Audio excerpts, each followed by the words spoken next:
Santo de Dios le enseñará acerca de la naturaleza del pecado, la naturaleza de la salvación y la naturaleza del juicio. Estas cosas son básicas, son tan fundamentales en la vida cristiana. Deseo que escuche este mensaje, tomado directamente de la palabra de Dios, titulado Cuando el Espíritu habla. Acompáñenos. Abra su Biblia en Juan capítulo 16. En un momento empezaremos a leer desde el versículo 7. Este mensaje se titula Cuando el Espíritu habla. Hay cosas que usted nunca aprenderá en la escuela, cosas que nunca las resolverá intelectualmente, cosas que nunca las conocerá, hasta que usted deje su orgullo intelectual en el polvo y permita que Dios, el Espíritu Santo, le hable acerca de estas tres extraordinarias verdades. Amigos, la verdad es muy importante. Conocemos a personas que son cobardes y tienen miedo de la verdad. Otras personas son ociosas y aceptan medias verdades. Otras son arrogantes y creen que lo saben toda la verdad. Oro que usted tenga la humildad y le pida a Dios, el Espíritu Santo, que le haga conocer la verdad. Bien, estudiemos estas tres tremendas verdades, comenzando en el versículo 7. Aquí Jesús está hablando de su ascensión al cielo y la venida del Espíritu Santo a la tierra y dice: pero yo os digo la verdad, os conviene que yo me vaya, es mejor para ustedes que me vaya, porque si no me fuese, el Consolador no vendría a vosotros, mas si me fuere, os lo enviaré. Ahora la palabra consolador es la palabra que significa paracleto, defensor o abogado. Alguien que está a su lado y cuida de usted. Jesús dice: me voy a ir al cielo, pero les enviaré el Espíritu Santo. Ahora notemos el versículo 8. Y cuando Él venga, convencerá al mundo, primero, de pecado, segundo, de justicia, y tercero, de juicio. Estas son las tres cosas que usted nunca entenderá si no fuera por el Espíritu Santo: pecado, justicia y juicio. Me dirán: bueno, Pastor Adrián, eso parece sencillo. Espere y escúcheme. Jesús describe de lo que está hablando en el versículo 9 y 10. De pecado, por cuanto no creen en mí. De justicia, por cuanto voy al Padre y no me veréis más. Y de juicio, por cuanto el príncipe de este mundo ha sido ya juzgado. Deseo que aprendamos estas tres cosas hoy. Oro para que Dios me dé la mente y el lenguaje de Cristo. Oro para que Dios abra su corazón. Oro para que el Santo Espíritu de Dios le hable hoy y le ayude a entender estas cosas, porque yo solo puedo enunciar palabras, pero únicamente el Espíritu Santo de Dios puede escribirlas en su corazón. ¿Cuáles son estas tres maravillosas verdades que aprenderá cuando el Espíritu Santo le hable? Número 1, es la verdad acerca del problema básico del pecador. La verdad acerca del problema básico del pecador. ¿Cuál es el problema básico del pecador? De nuevo, el versículo 9, de pecado, por cuanto no creen en mí. ¿Cuál es el problema básico del hombre? Bien, en primer lugar, un hombre es pecador por lo que es. Nace pecador. Anote en su margen Efesios 2, versículo 3, y éramos por naturaleza hijos de ira. El ser humano nace con una naturaleza pecaminosa, viene al mundo con una naturaleza de pecado, por lo tanto, a menos que haya un cambio, está perdido, porque tiene una naturaleza propensa al pecado. Segundo, el hombre es pecador por lo que ha hecho. En Romanos 3:23 leemos: por cuanto todos pecaron y están destituidos de la gloria de Dios. Piense, amigo, en las cosas que ha hecho, pero todas ellas no son el problema básico del hombre. El problema básico del hombre no es que él es un pecador por lo que es. El problema básico del hombre no es que es un pecador por lo que ha hecho. El problema básico del hombre es que es un pecador por lo que no ha hecho. Esto es, darle a Dios la gloria.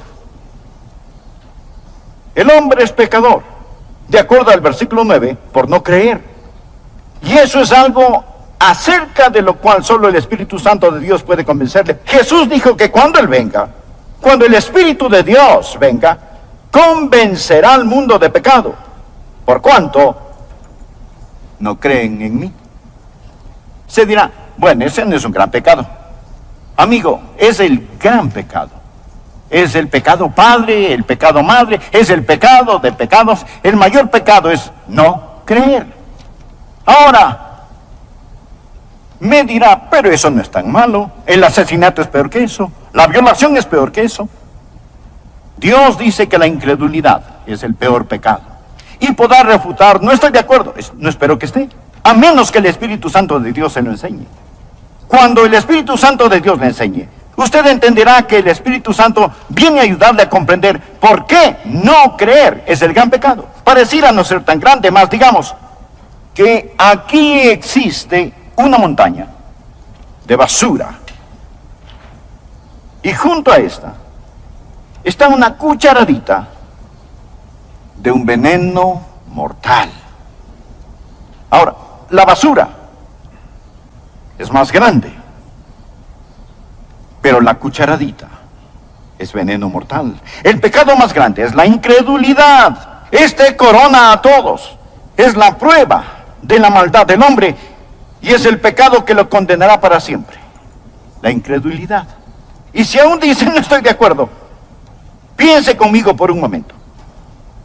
Oro que el Espíritu Santo de Dios le enseñe mientras hablo, que usted puede entender lo que es este gran pecado y por el que pagará el mayor precio. De hecho, este gran pecado no es cometido frecuentemente en una casa de prostitución, no se comete en los bares, se lo comete en las iglesias donde el evangelio es predicado. Alguien dirá, bien, sí, debo admitirlo, he mentido. Sí, he copiado respuestas en el colegio. A veces he perdido mi temperamento o he leído revistas pornográficas. Pero, pastor, ¿me está diciendo que Dios me enviará al infierno por siempre, jamás? Amén. ¿Solo por eso? Quiero decir, eso sería como condenar a un hombre a cadena perpetua, solo porque robó un pedazo de pan. El castigo no está de acuerdo a la falta. Después de todo, no es Dios justo. Amigo, este es el punto. Dios no dejará que usted vaya al infierno porque robó un pedazo de pan, sino porque apuntó hacia él el revólver de la incredulidad y apretó el gatillo. ¿Qué es la incredulidad? Es maldad, consumada maldad.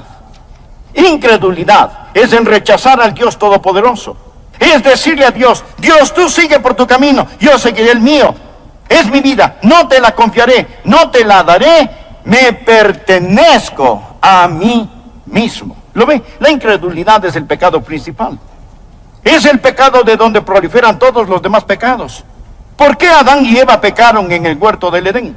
Básicamente fue por incredulidad. ¿Por qué un hombre miente? Incredulidad. No confía en Dios que le puede sacar del problema en que está. Solo el Espíritu Santo de Dios puede convencerle que no hay otro pecado mayor que la incredulidad. Esta dice, Dios, no eres digno de mi fe, no eres digno de mi confianza, no eres digno de mi amor, no te quiero en mi vida. Bueno, Adrián, no puedo evitarlo. No soy supersticioso, ni religioso, ni puedo evitar si no puedo creer. Amigo, es ahí donde está equivocado. Está equivocado. El Santo Espíritu de Dios lo capacitará para que crea. Esa es la razón por la que la Biblia dice en Hebreos 3:12, mirad, hermanos, que no hay en ninguno de vosotros corazón malo, de incredulidad. La incredulidad no sale de la cabeza, sale del corazón. Es una predisposición contra el Todopoderoso Dios. Es el no confiar en el Dios que le ama. Ahora, yo puedo predicar eso, pero uno de estos días usted entenderá que el mayor pecado, el pecado padre, el pecado madre, el pecado de pecados, el que corona todo, es rechazar a Cristo como su Señor y Salvador personal. Él sufrió, sangró y murió por usted. Él extendió su mano, envió al Santo Espíritu de Dios para que lo convenciera, envió su palabra. Lo tiene escuchando este mensaje y usted rehúsa creer en él. Un jurado puede declararle culpable. Su conciencia le culpa de errores, pero solo el Espíritu Santo de Dios lo convencerá verdaderamente de su pecado. Sí, el hombre es el pecador por lo que es. Sí, es pecador por lo que ha hecho. Pero el mayor pecado, el pecado de pecados, el pecado padre, el pecado madre, el gran pecado, el pecado condenatorio, es el pecado de la incredulidad. Permítame compartir lo que el Señor Jesucristo dijo. Deseo que por favor anote Juan 3. El que cree en Él, ¿en quién? En Jesús, no es condenado. Pero el que no cree ya ha sido condenado. ¿Por qué? Él no ha creído. No porque ha dicho una mentira, ni haya robado, ni haya cometido adulterio. El precio por esos pecados ya fue pagado, ya ha sido condenado porque no ha creído en el nombre del unigénito Hijo de Dios. El que cree no es condenado. Usted viene con fe y deposita esa fe en el Señor Jesucristo, y ahora pues ninguna condenación hay para los que están en Cristo Jesús. Rechace al Señor Jesucristo y usted está condenado porque no ha creído. Usted ha rechazado a Cristo. Ese es el mayor pecado, y con este conlleva el castigo más grande. Ahora, aquí está la segunda verdad que no entenderá sino hasta cuando el Santo Espíritu de Dios le enseñe. No solo la verdad acerca del problema básico del hombre, la incredulidad, sino dos, la verdad de la provisión abundante del Salvador. ¿Cuál es la verdad acerca de la provisión abundante del Salvador? Que el Espíritu Santo ha venido. Cuando Él habla de justicia. Jesús dijo, por cuanto voy al Padre, y no me veréis más. ¿Cuál es la provisión abundante del Salvador? Se dirá, Él vino a sanar. No, Él vino a enseñar. No primordialmente. Vino para ayudar a los pobres. No, Él vino a buscar y a salvar lo que se había perdido. El Señor Jesús vino como Salvador. Vino a proveer justicia. Vino a proveer justicia. Nacido de una virgen, vivió una vida sin pecado, y tomó mi pecado y su pecado sobre sí mismo.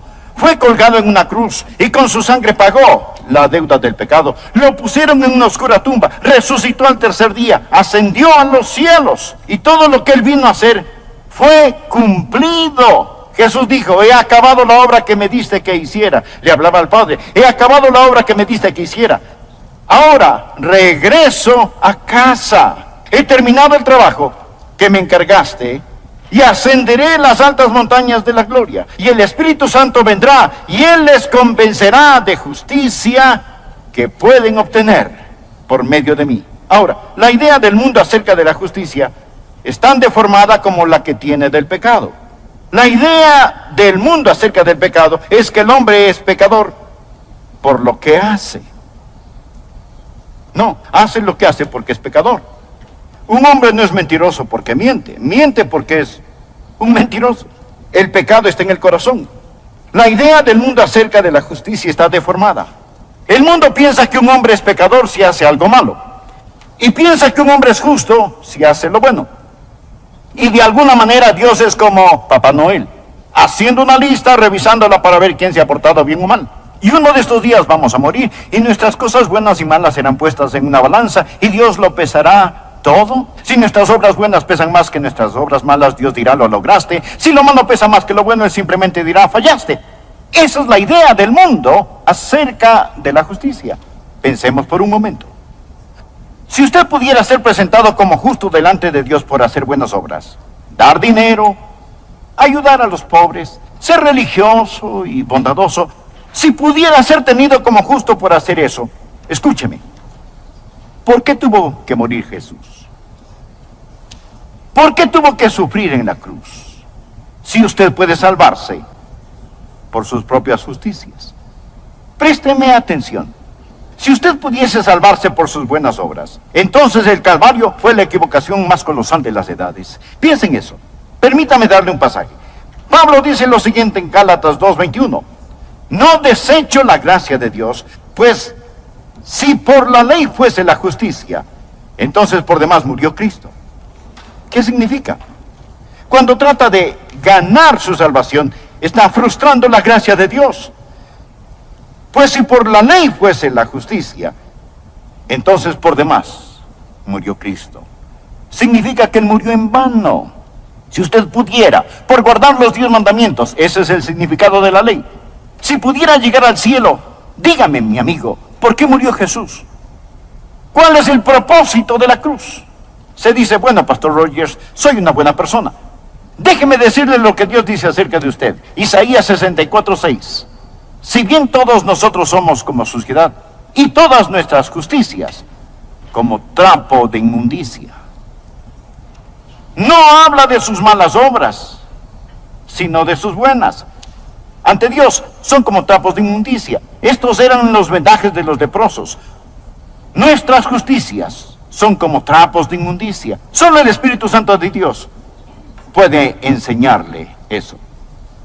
Verá, usted puede cometer un mortal error al depender de su autojustificación. Ahora, cuando usted cree en el Señor Jesucristo, ¿qué es lo que Él hace? Cuando cree en Él, primero, cambia lo que usted es. En el momento en que usted cree en Él. Recuerde, un hombre es pecador por lo que es. Jesús cambia lo que es. Los creyentes no son solo buenas personas, sino nuevas criaturas. De modo que si alguno está en Cristo, nueva criatura es. Dios le da una nueva naturaleza. De joven recibí a Cristo. Y Dios puso una nueva naturaleza en mi corazón. Tan nueva era esta que mis profesores se preguntaban, ¿qué pasó con Adrian Rogers? Fue un cambio radical. Pero no solo cambia lo que somos, también perdona lo que hayamos hecho. Recuerda que dijimos que somos pecadores por lo que hemos hecho. Bien, cada mancha, suciedad, negrura es lavada más blanca que la nieve y enterrada en la tumba del olvido de Dios. Pero no solo cambia lo que somos, no solo perdona lo que hemos hecho, sino que también nos da lo que necesitamos. ¿Y qué necesitamos? Necesitamos justicia. Bien, permítame darle otro pasaje de la Escritura. Romanos 4, 5 y 6. Mas al que no obra, sino cree en aquel que justifica al impío, su fe le es contada por justicia. Bien, Dios simplemente deposita justicia en nuestra cuenta. Como también David habla de la bienaventuranza del hombre, a quien Dios atribuye justicia sin obras. Ya no usamos esa palabra mucho. Atribuir significa poner a nuestra cuenta. La próxima vez que compre algo, no le diga al cajero, cárgalo a mi cuenta. Dígale, atribúyalo a mi cuenta. Escuchen lo que Dios dice en las Escrituras. Mas al que no obra, si no cree en aquel que justifica al impío, su fe le es contada por justicia. Como también David habla de la bienaventuranza del hombre a quien Dios atribuye justicia sin obras. Dios pone esa justicia en su cuenta. ¿Cuán glorioso es esto? Sí dice, pero no entiendo. Por eso oro para que el Espíritu Santo abra su corazón hoy. Cuando el Espíritu de Dios venga, le convencerá de justicia. La única justicia que usted puede obtener a través de Cristo. Muchos no entienden esto. Van, se sientan en las iglesias pensando que lo que hacen es un favor a Dios por estar allí. Y no comprenden que necesitan nacer dos veces. De nuevo pregunto, si la justificación viene por la ley, entonces, ¿por qué Jesús murió? El Santo Espíritu de Dios vino para enseñarnos que el problema básico del hombre es el pecado. El Santo Espíritu de Dios ha venido para enseñarnos que Cristo, el Salvador, es la provisión divina y que en Él tenemos justificación. La tercera verdad que usted nunca entenderá sin la ayuda del Espíritu Santo es la verdad acerca del poder destruido de Satanás. La verdad acerca del poder destruido de Satanás. Jesús dijo que Él vendrá para enseñarnos acerca del pecado, la justicia y el juicio. Y describe el juicio en Juan 16:11. Dice, y de juicio, por cuanto el príncipe de este mundo ha sido ya juzgado. Note el tiempo gramatical aquí. No dice que el príncipe de este mundo, que es Satanás, será juzgado. No, Satanás ya ha sido juzgado. Usted necesita entender esto, porque algunos piensan que aún estamos esperando saber el resultado final. No, cuando Jesús enfrentó la cruz, esto es lo que dijo en Juan 12, versículo 31. Ahora es el juicio de este mundo. Ahora, el príncipe de este mundo será echado afuera. No cuando Jesús regrese 2000 años después, sino ahora es el juicio de este mundo. Amigo, cuando Jesús murió en la cruz, el hombre hacía las cosas más malévolas que puede hacer, mas Dios ganaba la mayor victoria. Cuando Cristo inclinó su cabeza y expiró, El reino de Satanás fue destruido. La espalda de Satanás fue rota. Se dictó sentencia. Es un criminal condenado. El juicio concluyó. Él gobierna un reino condenado. Navega en un barco que se hunde. Satanás está arruinado. Arruinado. Devastado. El príncipe de este mundo ya ha sido juzgado. Esa es la estupidez de la adoración satánica. ¿Por qué seguir a un perdedor? Ahora, el infierno fue preparado para el diablo y sus ángeles. Dios no hizo el infierno para usted.